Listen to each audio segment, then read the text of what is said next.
இது சும்மா ஒரு உபகதை தான். ஆனால் இந்த கதையில் ஒரு செய்தி உண்டு. முதல் நாள் கூடுகிறது. தர்மன் வந்து உட்கார்ந்தான். பஞ்சபாண்டவர்கள் உட்கார்ந்து விட்டார்கள். வழக்குகளை விசாரிக்கலாம் என்று உட்கார்ந்த உடனே குறை சொல்லுகிறவரை கூப்பிடு என்ற உடனே முதல் ஒரு வழக்கை கொண்டு வந்து விட்டார்கள். 2 பேர் வந்து நின்றான். 2 விவசாயி வந்து நின்றான்.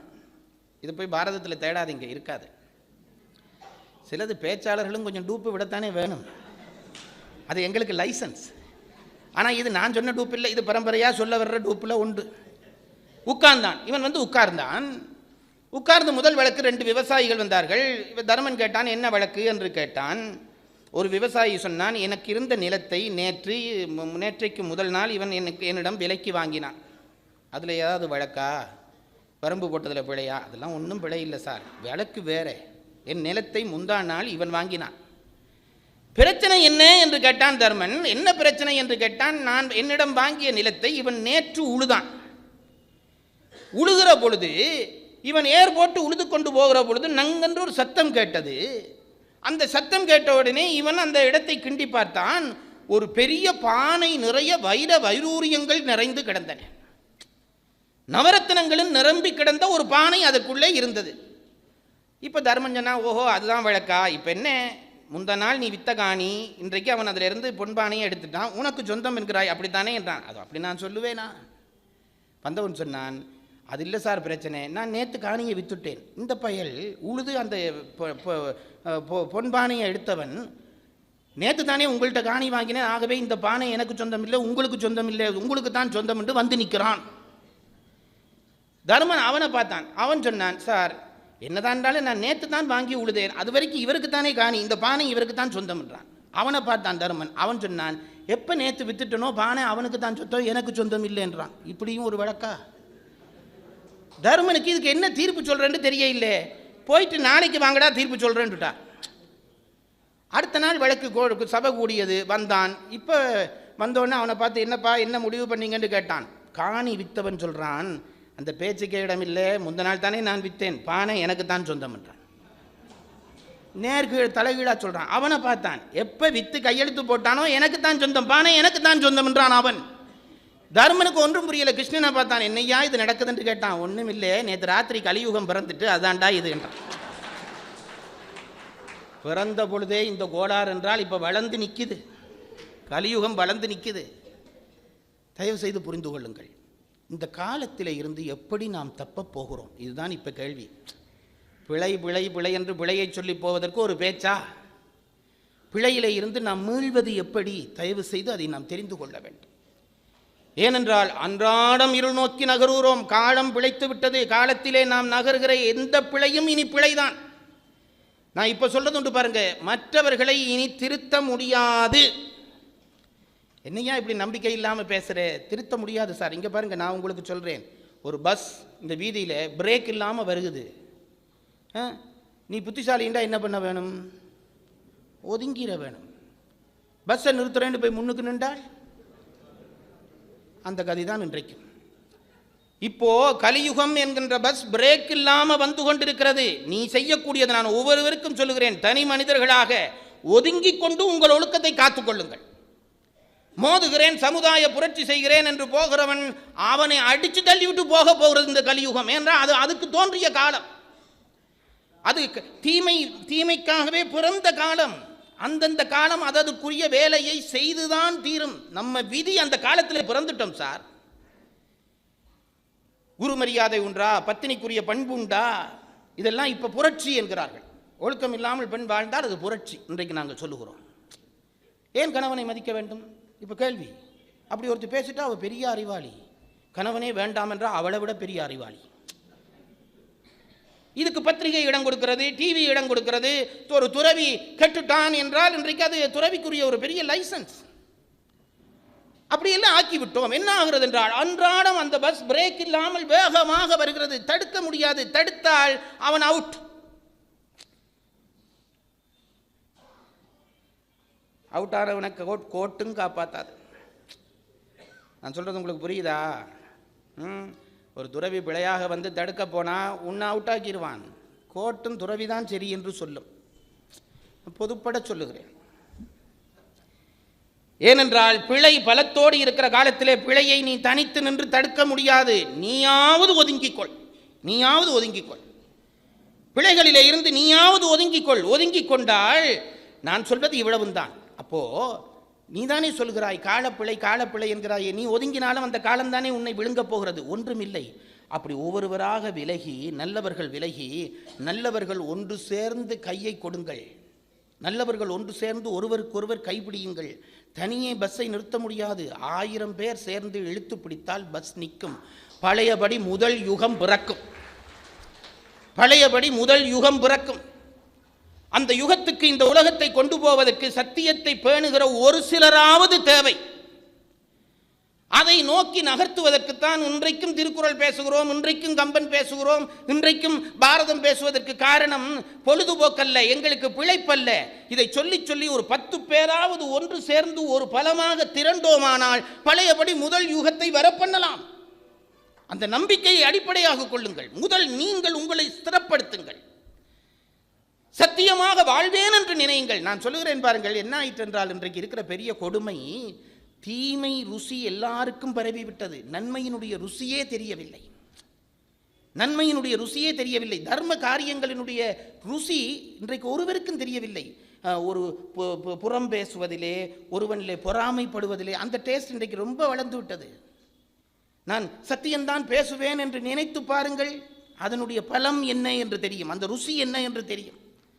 அதை ருசிப்பதே இல்லை என்ற ஒரு காலத்துக்குள்ளே நாம் வந்துவிட்டோம். எனக்கு ஒரு நண்பர் சென்னையிலே இருக்கிறார்.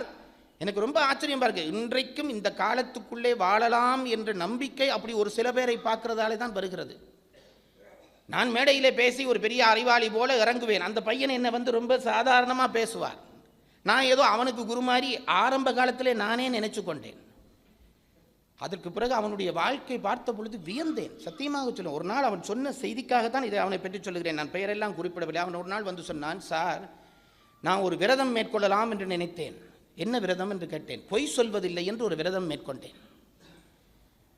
நான் கேட்டேன், என்னாச்சு? ஒரு 3 மாதம் பண்ணி பார்த்தேன் சார், முடியலை என்றான். பொய் சொல்வதில்லை என்ற ஒரு விரதத்தை நாம் இப்படி எப்பயாவது நினைச்சாவது இருக்கிறோமா? இப்போ பொய்யே வாழ்க்கையாகிவிட்டது. பொய் சொல்வதில்லை என்று ஒரு விரதம் இருப்பதாக முடிவு செய்தேன் என்றான் அந்த இளைஞன். நான் சொன்னேன், என்ன நடந்தது? 3 மாதத்துக்கு மேலே என்னாலே தாக்கு பிடிக்க முடியவில்லை என்றான். நான் என்ன நினைத்தேன் என்றால், இப்போ நீங்கள் நினைக்கிறது தான் நான் என்ன நினைச்சேன், பொய் சொல்லாமல் இருந்து இந்த உலகத்திலே வாழ முடியாது என்று இவன் சொல்ல போகிறான் என்று நினைத்தேன். என்னுடைய தரக்குறைவு. பொய் சொல்லாமல் இந்த உலகத்திலே வாழ முடியவில்லை சார் என்று இவன் சொல்லுவான் அடுத்தது என்று நினைத்து, ஏனப்பா 3 மாதத்துக்கு மேலே ஏன் அதை தாக்கு பிடிக்க முடியவில்லை என்றோன்னே அவன் ஒரு பெரிய ரகசியத்தை எனக்கு சொன்னான். என்ன சொன்னான் என்றால், சார் 3 மாதம் பொய் சொல்லாமல் இருந்து பார்த்தேன், எனக்கே பயம் வந்து விட்டது. பொய் சொல்லாமல் இருக்க நான் சொல்வதெல்லாம் உண்மையாக விட்டது என்றான். சத்தியமாக சொல்கிறேன் சார், பொய் சொல்லாமல் ஒரு 3 மாதம் இருந்து பார்த்தேன். அதற்கு பிறகு நான் சொல்வதெல்லாம் உண்மையாகிவிட்டது. பயம் வந்து விட்டது. கோபத்திலே பிள்ளைகளை நாசமா போ என்று திட்டிவிட்டேன். ஆனால் அந்த பிள்ளைகளுக்கு என்ன நடக்கும் என்று பயத்திலே நான் பொய் சொல்வதில்லை என்று அந்த சத்தியத்தை விட்டுவிட்டேன் என்றான். எப்பயாவது இதை நாங்கள் டேஸ்ட் பார்த்துருக்குறோமா? நமக்கு ரொம்ப இந்த சேரியில் விற்கிற சாப்பாடு தின்றே பழக்கமாக போச்சு. 5 ஸ்டார் ஹோட்டலில் நாங்கள் சாப்பிட்றதே இல்லையே. பண்ணி பாருங்க சார். நாக்கிலே சத்தியத்தை நீ சொல்லிக்கொண்டே இருந்தால் நீ சொல்வதெல்லாம் சத்தியமாக மாறும். எப்பயாவது அதை பரிசோதிச்சோமா? பரிசோதிக்கவில்லையே. பொய், களவு, காமம், இச்சை, இதுவே தான் நம் வாழ்க்கையாகிவிட்டது. காரணம், நாம் வாழ்கிற கலியுகம். எப்படி இந்த இருளிலே இருந்து நாம் மீள்வது என்ற கேள்விக்கு விடை சொல்லி என் பேச்சை முடிக்கிறேன். வேறொன்றும் இல்லை. ஆண்டவன், இந்த கலியுகத்தை படைத்தவன் யார்? ஆண்டவன் தான் படைத்தான். ஆகவே இந்த பிழைக்கு அவன்தான் பொறுப்பாளி. இந்த பிழைக்குள்ளே நான் ஒளியோடு வாழ விரும்பினால் அதற்கான கருவியை இறைவன் எனக்கு தராவிட்டால் அந்த இறைவன் குற்றவாளி. இருளோடு இருளாக நான் போகிறேன் என்று வையுங்கள், இறைவனை நான் குற்றம் சொல்ல முடியாது. நான் ஒளியாக வாழ விரும்புகிறேன், இறைவா இந்த கலியுகத்திலும் நான் ஒளியாக வாழ விரும்புகிறேன் என்று நான் விரும்பினால் அதற்கு இறைவன் ஒளியை தந்தே ஆக வேண்டும். தந்தால்தான் அவன் இறைவன். தந்தானா இல்லையா? தந்தான். எப்போ தந்தான் என்றால், கலியுக தொடக்கத்திலேயே என்ன செய்கிறார்? வேதங்கள் என்கின்ற சப்த ஓசையை உருவாக்கி வைத்தான். நாங்கள் இப்போ எங்களுக்கு என்ன பிரச்சனைடா, வேதத்தை தமிழில் சொல்கிறதா சமஸ்கிருதத்தில் சொல்கிறதான்ட்டு கடலில் தூக்கி போடணும் இப்படியானவனே. நீ முதல் சொல்லி, ஏதாவது ஒன்று நீ சொல்லு. அதை தமிழில் சொல்றதா சமஸ்கிருதத்தில் சொல்றதா, இதுதான் இப்போ பிரச்சனை. வேத சப்தங்கள் என்ன தெரியுமா? ஒலியே பயனை உருவாக்கும், அதுதான் வேதங்கள்.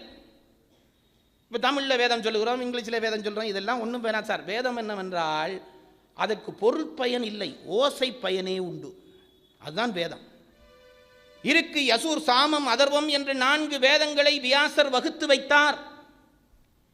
இன்றைக்கு அந்த பெயர் கூட நமக்கு தெரியவில்லை. அந்த அளவுக்கு உத்தமமாக வந்துட்டோம். அறிவாளிகள் என்று எங்களுக்கு நாங்கள் இன்றைக்கு பெயர் வைத்திருக்கிறோம். அந்த 4 வேதங்கள் என்ன தெரியுமா? எல்லா பிரபஞ்சங்களிலும் ஜீவன்கள் வாழ்கின்றன. இன்றைக்கு விஞ்ஞானிகள் நம்புகிறார்கள். அதனால் தான் ரொக்கெட்டா அனுப்புகிறான். எங்கெங்கு அண்டங்கள் உண்டோ அங்கங்கு உயிர் வாழ்கின்றன. அந்த உயிர்களினுடைய தர வேறுபாடு உண்டு. உயர் அண்டங்களிலே உயர் உயிர்கள் வாழ்கின்றன. அவை உலகத்தை ஆட்டிவிக்கக்கூடிய சப்தங்களை எழுப்புகின்றன. அந்த சப்தங்கள் இந்த பிரபஞ்சம் முழுவதும் பரவுகிறது. இந்த பூமியிலே அந்த சப்தத்தை உள்வாங்கக்கூடிய வகையிலே தம்மை ஆளாக்கி கொண்ட முனிவர்கள், ரிஷிகள் அந்த சப்தத்தை தமக்குள்ளே வாங்கினார்கள். அப்படி தாம் வாங்கிய சப்தத்தை வெளிப்படுத்தினார்கள். அதற்குத்தான் வேதம் என்று பெயர். ஒரு விஷயம் சொல்றேன் சார், இந்த பஞ்சபூதம் குழம்புதுன்றனே எப்படி நிறுத்தலாம் தெரியுமா? இங்க பாருங்க, இந்த பொருள் உங்க கண்ணுக்கு தெரியுதா இல்லையா? தெரியுது. இது தெரிகிறது என்றால் என்ன அர்த்தம் என்றால், எல்லா பொருளும் அணுக்களாலே ஆனவை. எல்லா பொருட்களும் அணுக்களாலே ஆனவை. அந்த பொருள் நம் கண்ணுக்கு தெரிகிறது, அந்த பொருளுடைய சப்தம் நம் காதுக்கு கேட்கிறது என்றால் அணுக்கள் எப்பொழுதுமே அசைந்து கொண்டுதான் இருக்கும். அணுக்கள் எப்பொழுதுமே அசைந்து கொண்டுதான் இருக்கும். ஒவ்வொரு பொருளுக்கும் ஒவ்வொரு வகையான அணு உண்டு. அந்த அணுக்கள் அசையும். அணுக்கள் அசைந்தால் ஒலி உண்டாகும், சப்தம் உண்டாகும். எந்த ஒரு பொருளும் இப்படி தேய்ச்சா சத்தம், இந்த பாருங்க சத்தம் பெறுகிறது அல்லவா? இதை இழுத்தா இந்த அணு அசைந்தால் சப்தம் வரும். இந்த சப்தத்தின் நுட்பங்கள் நமக்கு புரிவதில்லை. சில சப்தங்கள் இது கேட்குது, எல்லாம் இப்போ நீங்கள் உட்கார்ற சேர்ல இருக்கிற அணு அசைஞ்சு கொண்டு தான் இருக்கு சார், அதில் ஒரு சப்தம் வந்து கொண்டு தான் இருக்கு. அந்த சப்தத்தை உள்வாங்குகிற காது உங்களுக்கு இல்லை. ரிஷிகள் இயற்கையோடு பொருந்தின காரணத்தினாலே அந்த சப்தத்தை உள்வாங்கினார்கள். இப்ப பாருங்க, அசஞ்சா சப்தம் வரும். நான் சொன்னேன் அல்லவா, அசஞ்சா சப்தம் வரும். மறுதலையா சொல்றேன் பாருங்க, சப்தத்தை போட்டால் அசைய பண்ண முடியும், அவ்வளவுதான். அசைஞ்சால் சப்தம் வருகிறது. இப்ப அந்த சப்தத்தை நீ சரியான முறையிலே சொன்னால் அந்த பொருள் அசையும். இங்க பாருங்க, பஞ்சபூதங்களினுடைய மூல அணுக்களை இனம் கண்டு கொண்டு அதனுடைய அணுக்களினுடைய சப்தத்தை இனம் கண்டு கொண்டு அதை மந்திரமாக்கி வைத்தார்கள். அதற்கு பீஜ மந்திரங்கள் என்று பெயர். பீஜம் என்றால் விதை.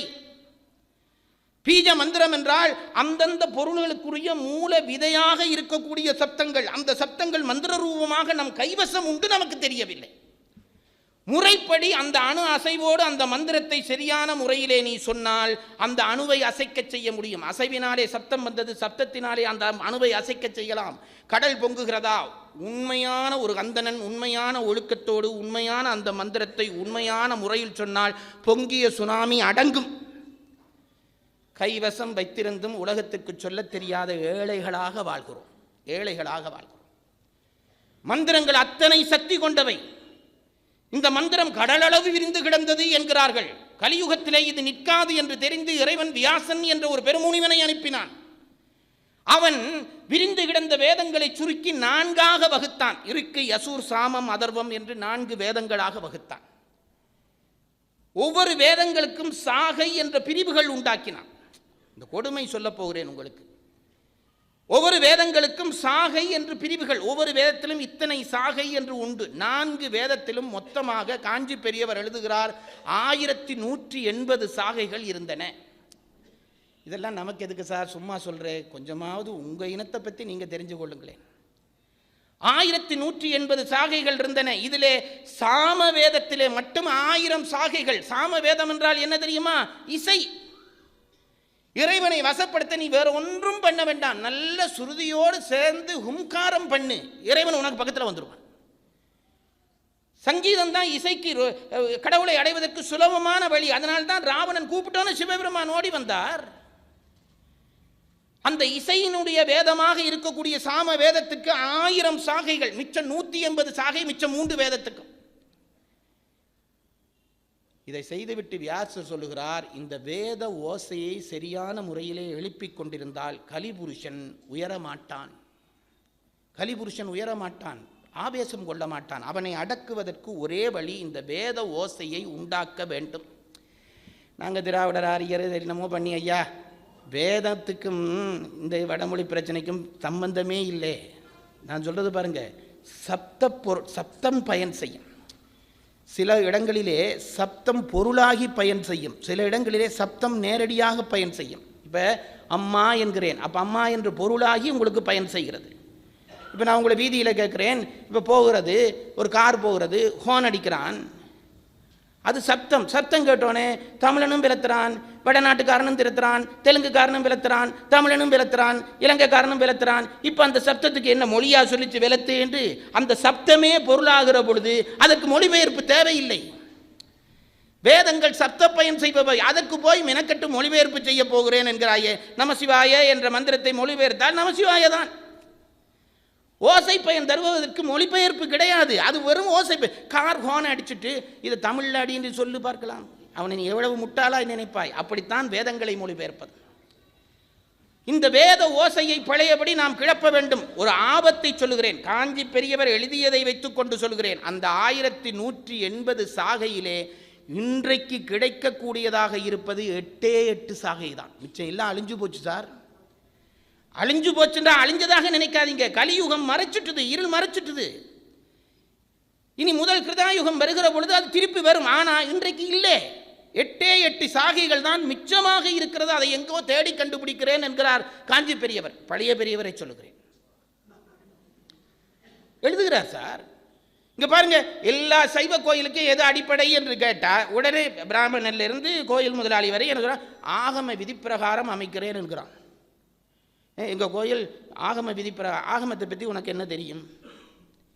மூலாகமம் 28, உபாகமம் 200 சொச்சம். இன்றைக்கு ஒரு ஆகமமும் நம் கைவசம் முழுமையாக இல்லை. ஆகமம் தொலைஞ்சு போச்சு. இந்த ஆகமங்கள் தானே நம்முடைய கிரியைகளுக்கும் அதுதான் அடிப்படை, நம்முடைய ஞானத்துக்கும் அதுதான் அடிப்படை, தத்துவத்துக்கும் அதுதான் அடிப்படை. சைவத்தினுடைய பிரமாண நூலே ஆகமம்தான். ஆகமம் எங்கே இருக்குன்னு தேடி தேடி பார்த்தேன் சார். நம்ம கொடுமையை உங்களுக்கு பகிர்ந்து கொள்வதற்காகத்தான் வந்தேன். நான் முதலே சொல்லிட்டேன், இது பேச்சில்லை, என் உணர்வு. ஆகமத்தை தேடி அந்த 28வது கிடைக்கலாமா என்று ரொம்ப தேடி பார்த்தேன். ஒரு இடத்துலையும் இல்லை. ஒரு மேடையில் ஒரு ஆதீனத்தை சந்தித்தேன், நான் பெயர் சொல்ல மாட்டேன். அவர்கிட்ட நான் பக்கத்தில் இருந்து கேட்டேன், ஐயா உங்கள் ஆதீனத்திலேயாவது இந்த ஆகமங்கள் முழுசாக கிடைக்குதான்னு கேட்டேன். அவர் திருப்பி என்னும் கிட்டடியில் வந்து பிரபாகரன் உயிரோடு இருக்கிறாரான்னு கேட்டார். இவ்வளவுதான் சார். அதுக்கு பிறகு நான் ஆகமத்தை அவரை பற்றி பேசப்படாதுன்ட்டு நான் நிறுத்திட்டேன். நான் இது விளையாட சத்தியமாக சொல்கிறேன், உண்மையாக அவர் அப்படி தான் கேட்குறேன். நான் இது கேட்டால் அவரிடம் வந்த கேள்வி இதுதான். ஆகமங்கள் ஒரு இடமும் இல்லை, பாதுகாக்க வேண்டிய ஆதீனங்கள் பாதுகாக்கவில்லை, அந்தணர்கள் பாதுகாக்கவில்லை. சும்மா ஆளுக்கால் டூப்பு விடுறான், இது ஆகம பிரமாணத்துக்கு பிழை என்றான். எந்த ஆகமத்து பிரமாணத்துக்கு பிழை என்று கேட்டு அவன்கிட்ட கேளுங்க, சொல்ல மாட்டான். 2 புத்தகம் ஜெயலலிதா பழைய ஆட்சி காலத்திலே ஆகமங்கள் தமிழ் மொழிபெயர்ப்போடு வெளிவந்தன. அதுக்கு பிறகு அது ஒன்றும் கிடைக்கவே இல்லை. ஆச்சரியம் சொல்லுகிறேன், இந்த ஆகமத்தை தேடி களைச்சு போய் பாண்டிச்சேரிக்கு போயிருந்தேன். பாண்டிச்சேரிக்கு நீங்கள்லாம் ஏன் போகிறேன்னு கேட்கப்படாது, கம்பன் விழாவுக்காக போயிருந்தேன். பாண்டிச்சேரிக்கு போனால் அங்கே ஃப்ரெஞ்ச் இன்ஸ்டிடியூட்டுன்னு வச்சுருக்கான், ஃப்ரெஞ்சுக்காரன் வச்சுருக்கிறான். அங்கே போய் பார்த்தால் பெரும்பான்மையான உபாகமங்களை ஃப்ரெஞ்சில் மொழிபெயர்த்து அவன் வச்சுருக்கிறான். ஒரு 15-20 புஸ்தகம் வாங்கினேன் சார், தமிழில் இல்லை, ஃப்ரெஞ்சில் மொழிபெயர்த்து வச்சுருக்கிறான். நான் ஒன்று சொல்கிறேன் கேளுங்க, அந்த நூலை ஒன்றும் இவ்வளவு பெரிய புஸ்தகம், இதை மொழிபெயர்க்கிறதா இருந்தால் வடமொழி தெரிஞ்சிருக்க வேண்டும், ஃப்ரெஞ்சு தெரிஞ்சிருக்க வேண்டும், கிரிய முறைகள் தெரிஞ்சிருக்க வேண்டும், எவ்வளவு செலவு பண்ணி இருக்க வேண்டும். இவ்வளவுத்தையும் ஒருத்தன் ஃப்ரெஞ்சில் மொழிபெயர்க்கிறான்னா அவன் வேலை இல்லாதவனா?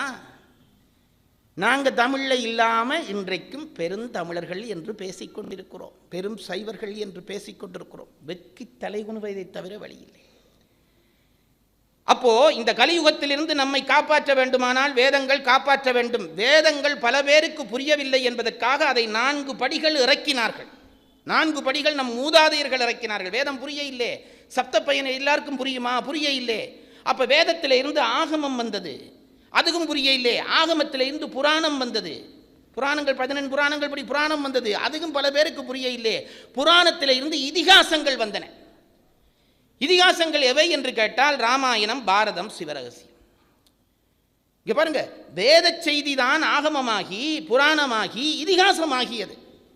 வேதத்தில் ரொம்ப நுட்பமாக சொன்ன விஷயத்திலே அந்த விஷயத்தை அப்படியே உள்வாங்கி மொழிபெயர்க்கிற மாதிரி அந்த கருத்தை உள்வாங்கி கதையாக சொல்லிவிட்டு போனான் கம்பன், கதையாகி சொல்லிவிட்டு போனான் வில்லிபுத்தூரார். இப்போ பாருங்க, வேதம், ஆகமம், புராணம், இதிகாசம் என்பது நம் சைவ நூல் மரபு. வேதம் எதை சொல்லியதோ அதுதான் ஆகமம் சொல்லியது, அதைத்தான் புராணம் சொல்லியது, அதைத்தான் இதிகாசம் சொன்னது. இப்போ பாருங்க, வேதம் தொலைஞ்சு போச்சு. 1180 8 தான் மிச்சம். அப்ப இனி கலியுகத்தை வேதத்தாலே காப்பாற்ற முடியாது. புரிகிறது அல்லவா?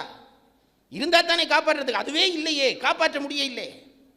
ஆகமம் 28 1 2 அம்பிடுகிறது, மிச்சம் கிடைக்கவில்லை. ஆகமத்தாலே காப்பாற்ற முடியாது. புராணங்கள் கிடைக்கின்றன, ஆனால் புராணங்கள் மிகைப்படுத்தப்பட்டு சொல்லப்பட்ட கதைகளானபடியால் புராணங்களை நிஜமாக நம்ப இன்றைய சந்ததி தயாராக இல்லை. அதெல்லாம் சும்மா டூப்புங்கிறான். ஆகவே அதை ஏற்க மாட்டான். மிச்சமாக இன்றைக்கு நம் கைவசம் கிடைத்திருக்கக்கூடிய வேத சாரம் இதிகாசம் தான். ஒருத்தனும் கேட்கிறான் இல்லை, ஆகமத்தை கேட்கிறான் இல்லை, புராணத்தை நம்புகிறான் இல்லை. ஆனால் இன்றைக்கும் ராமாயணம் மகாபாரதத்திற்கு மதிப்பு இருக்கிறது. நாம் செய்யக்கூடிய ஒன்று, வேத சாரமாக இருக்கக்கூடிய இதிகாசங்களை திரும்ப திரும்ப சொன்னாலே அதிலிருந்து புராணத்தை தொட்டு ஆகமத்தை தொட்டு பழையபடி வேதங்களை மீட்டெடுக்கலாம். ஆகவே இருளாக இருக்கிற இந்த கலியுகத்தில் விளக்கம் செய்வதற்கு நமக்கு கிடைத்திருக்கிற சொத்து இதிகாசம்தான். அதனால் தான் கம்ப விளக்கு என்று இன்றைக்கு தலைப்பு கொடுத்தேன். பெரும் இருள் வந்துவிட்டதென்றால் ஏதாவது ஒரு சிறு விளக்கு வேண்டாமா? இன்றைக்கு கிடைக்கக்கூடிய விளக்கிலே ஒன்று கம்பன், மற்றவன் வில்லிபுத்தூரான். சிவரகசியம் எங்கிருக்கிறது என்று தெரியவில்லை. ஆகவே நான் உங்களை திரும்ப திரும்ப கேட்கிறேன், பழைய கதை என்று நினைக்காதீர்கள். அந்த காவியத்தை சொல்ல சொல்ல சொல்ல சொல்ல வேத உண்மைகள் வெளிப்படும். கலிபுருஷன் கட்டுப்படுவான். நம் சந்ததி ஒழுக்கமாக வாழுகிற வாய்ப்பு வரும். அதற்காகவாவது கம்ப விளக்கத்தை காப்பாற்றுங்கள் என்று கூறி விடைபெறுகிறேன். வணக்கம்.